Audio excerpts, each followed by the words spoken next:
Les Road Horror Movies. Popularisé en 1971 par Duel de Steven Spielberg, le concept de ce genre est généralement de placer l'action sur la route en soumettant le personnage principal à un jeu de track avec un psychopathe. Et bon nombre sont les films cultes qui proviennent de ce genre. Et un de ces films cultes c'est The Hitcher.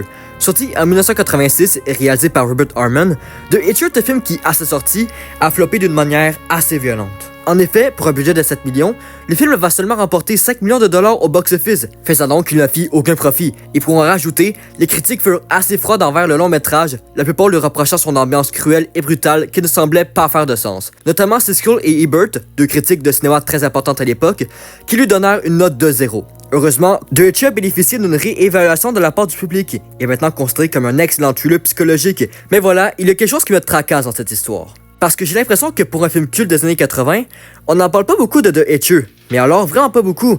En tout cas, comparé aux autres classiques de l'époque. Et ayant vu le film et étant conscient de sa qualité, je trouve que c'est anormal d'autant le négliger lors des discussions cinéma. Et donc aujourd'hui, je vais essayer de le dépoussiérer un peu afin qu'il soit vu à sa juste valeur. The Hitcher raconte l'histoire de Jim Astley, un mec qui réalise un road trip à travers les États-Unis afin de livrer une voiture à San Diego. C'est donc pendant ce road trip que Jim va croiser la route de John Ryder, un inconnu faisant du stop qu'il décide d'embarquer. Cependant, Jim va rapidement réaliser que la personne qui vient d'embarquer est un énorme psychopathe. En effet, John Ryder a comme seule intention de tuer et de tourmenter toute personne qui se trouve sur son passage. Et malheureusement, Jim en fait partie. Ce sera donc un jeu de vie ou de mort pour notre protagoniste qui se fera torturer et traquer par ce maniaque tout en prenant le blâme pour ses actes. Bon, par où commencer? Non mais je sais pas parce que le film n'a pas de commencement non plus. Dès les premières minutes, le spectateur est soumis à une peur commune chez beaucoup de personnes, l'autostop. Qui n'a pas déjà entendu parler d'un cas d'autostop qui a mal tourné? C'est un schéma qui est devenu quelque chose que beaucoup de personnes craignent, causé par la peur de tomber sur quelqu'un de malsain. C'est pourquoi que quand le personnage principal décide d'embarquer un parfait inconnu dans sa voiture, une tension se fait déjà ressentir. On sait que les choses vont dégénérer à un certain moment, mais on ne sait pas quand. Et le film va décider de jouer sur cette tension pendant seulement les 8 premières minutes. C'est au bout de ces 8 minutes que John Ryder va décider de révéler ses vraies couleurs, d'une manière assez terrifiante. Could have walked very far. Why's that? Because I cut off his legs. And his arms. And his head. And I'm gonna do the same to you. Une introduction donc assez rapide qui nous prépare à l'imprévisibilité dont le métrage fait preuve.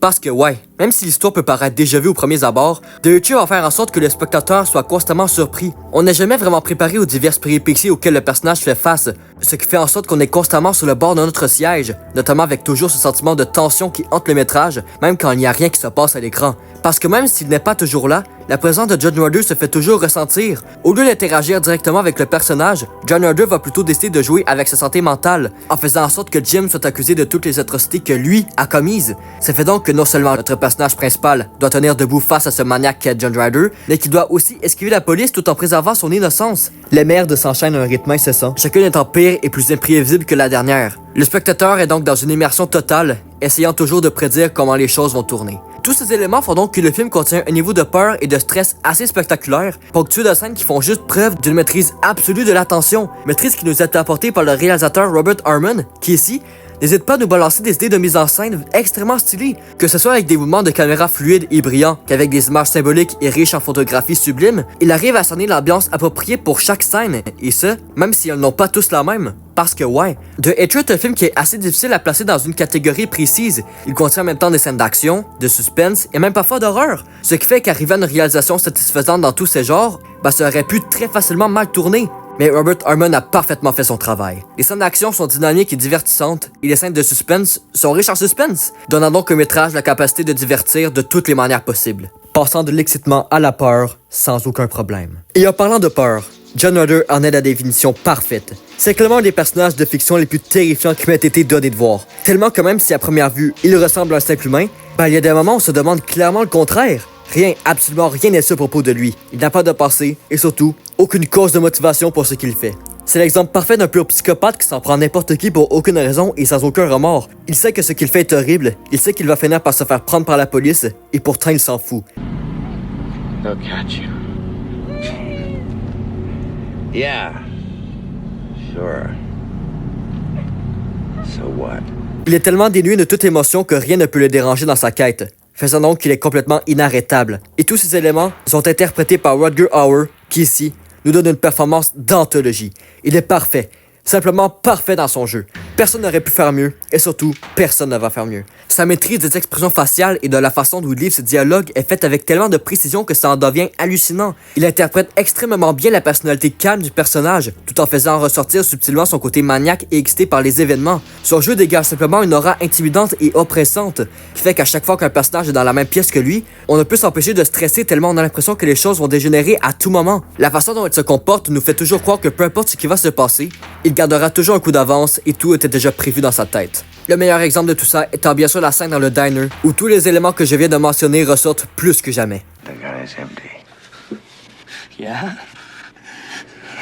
Yeah? Bref, malgré les qualités indéniables du long métrage, si le personnage de John Ryder avait eu le droit à une mauvaise performance, le film serait clairement foiré. Et avec cet antagoniste réussi, il faut balancer le tout avec un protagoniste réussi aussi. Et le film va nous satisfaire de ce côté-là également. Le personnage de Jim Halsey vit littéralement l'enfer dans cette histoire, et ça, l'acteur C. Thomas Howell le transmet avec brio. On pourrait croire qu'avec une performance aussi phénoménale que celle de Rutger Hauer, celle de C. Thomas Howell serait un peu cachée dans son ombre, mais surprenamment, ce n'est pas du tout le cas. Il réussit à jouer tous les états émotionnels de Jim d'une manière extrêmement convaincante, rendant donc le personnage réaliste et attachant. Bon, il arrive parfois que ses décisions et sa manière de gérer la situation soient un peu discutables, mais ça reste qu'on ne peut pas s'empêcher de ressentir de l'empathie pour lui, car son évolution mentale nous est présentée d'une façon très claire grâce à son acteur qui arrive à faire ressortir les différentes palettes du personnage. Et avec ses acteurs au top, viennent les dialogues extrêmement bien écrits. Dès les premières minutes, les dialogues sont eux seuls les responsables de la tension incessamment progressante. You want to know what happens to an eyeball when it gets punctured? If you got any idea how much blood jets out of a guy's neck when his throat's been slit? Et ça, c'est pendant tout le long du film. C'est une véritable finesse d'écriture de la part du scénariste Eric Red, qui ici nous prouve qu'on n'a pas besoin d'effets spéciaux gore pour faire augmenter la tension. Même si bon, il y a tout de même quelques excès de violence, The Hitcher n'est pas particulièrement gore et la plupart des moments violents sont faits en hors-champ. Donc la réputation un peu slasher insensée me dégoûte un peu, parce que même si oui, c'est très violent, le film va plutôt se fier sur de la bonne réalisation, un bon script et surtout des bons acteurs pour effrayer le spectateur. Et évidemment, la bande sonore va aussi se joindre dans les réussites du film, car même si très simpliste, elle s'intègre parfaitement dans l'ambiance solitaire et désertique. Ambiance qui est capturée par une cinématographie absolument dantesque, nous offrant des longs plans du désert et du territoire dans lequel le personnage est coincé, accentuant donc l'efficacité de cette atmosphère. Et voilà ce que Hitcher est. Un film terriblement efficace, un métrage qui, à cause de toutes les qualités dont il est doté, a été capable d'atteindre son objectif, d'être un film cruel, désespérant et stressant. Alors certes, ce choix d'ambiance ne peut évidemment pas convenir à tout le monde, mais peu importe vos goûts, The Hitcher reste un film où il est difficile de rester impassible devant, que ça vous plaise ou non. Et donc même si je suis parfaitement conscient que The Hitcher est loin d'être un film oublié, je trouve que malgré sa qualité, peu de personnes en parlent et passent à côté comme si c'était un vulgaire slasher des années 80, ce qu'il n'est absolument pas. C'est un film qui, en plus d'être une expérience riche en sensations fortes, renferme plusieurs messages et significations à travers ses scènes, ce qui encourage donc à la création de théories et discussions entre les personnes qui l'ont vu.